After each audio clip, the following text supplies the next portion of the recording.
Rich land infra developers వారి కాస్మోపోలిస్ 140 ఎకరాల్లో mega layout August 11న గొప్ప ప్రారంభం. ఇటీవల కేరళలోని వయనాడ్లో జరిగిన ప్రకృతి విధ్వంసం ఎంతటి విషాదాన్ని మిగిల్చిందో అందరికీ తెలిసిందే. కొండ చర్యలు విరిగిపడడంతో ఈ ప్రళయంలో ఇప్పటికే 300 మందికి పైగా మరణించారు. శవాలు గుట్టలుగా కనిపిస్తూ గంటకు మృతదేహాలు బయటపడుతూనే ఉన్నాయి. రెస్క్యూ టీం, కొన్ని స్వచ్ఛంద సంస్థలు సహాయక చర్యలు చేపట్టాయి. అయితే ఈ ప్రళయంపై కొందరు సినీ నటులు స్పందించి తమ వంతుగా సాయం చేస్తున్నారు.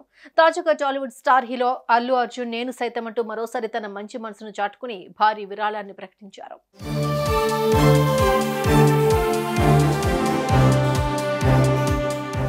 కేరళ వాయనాడ్ ప్రకృతి విపత్తులో ఎంతో మంది ప్రాణాలు కోల్పోయారు. అయితే జరిగిన ఈ మహా ప్రళయంలో ఊళ్లకు ఊళ్లే కొట్టుకుపోయిన పరిస్థితే. ఈ సంక్షోభంపై సినీ తారలు ఒక్కొక్కరుగా స్పందిస్తూ ముఖ్యమంత్రి సహాయ నిధికి విరాళాలు ప్రకటిస్తున్నారు. శనివారం మలయాళ నటుడు మోహన్ లాల్ స్వయంగా కల్నల్ హోదాలో ఘటనా స్థలానికి చేరుకుని సహాయక చర్యల్లో పాల్గొన్నారు. ఇంతేకాకుండా ఎవరు ఊహించని రీతిలో ఏకంగా 3 కోట్ల రూపాయల భారీ విరాళాన్ని ప్రకటించి తన మంచి మనసును చాటుకున్నారు.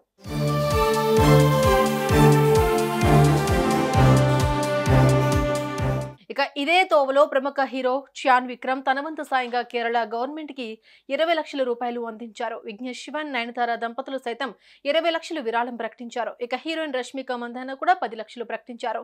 వీళ్లతో పాటు సూర్య, జ్యోతిక, కార్తీక్ కలిసి 50 లక్షల రూపాయలను కేరళ సీఎం సహాయ నిధికి విరాళంగా ఇచ్చారు. ఈ క్రమంలోనే టాలీవుడ్ స్టార్ హీరో అల్లు అర్జున్ సైతం కేరళ వాయనాడ్ సంక్షోభంపై స్పందించారు. ఏకంగా 25 లక్షల రూపాయల భారీ విరాళం ప్రకటించి తన మంచి మనసును మరోసారి చాటుకున్నారు. ఈ హీరో చేసిన సాయంపై పలువురు సినీ ప్రముఖులు స్పందించి ఆయనను అభినందిస్తున్నారు. ఇక అభిమానులు కూడా రియాక్ట్ అవుతూ ఇది మా హీరో అంటూ కామెంట్స్ చేస్తున్నారు. సుమన్ టీవీలో మీ పర్సనల్ అండ్ బిజినెస్ ప్రమోషన్స్ కోసం కింది నెంబర్కి కాంటాక్ట్ చేయండి.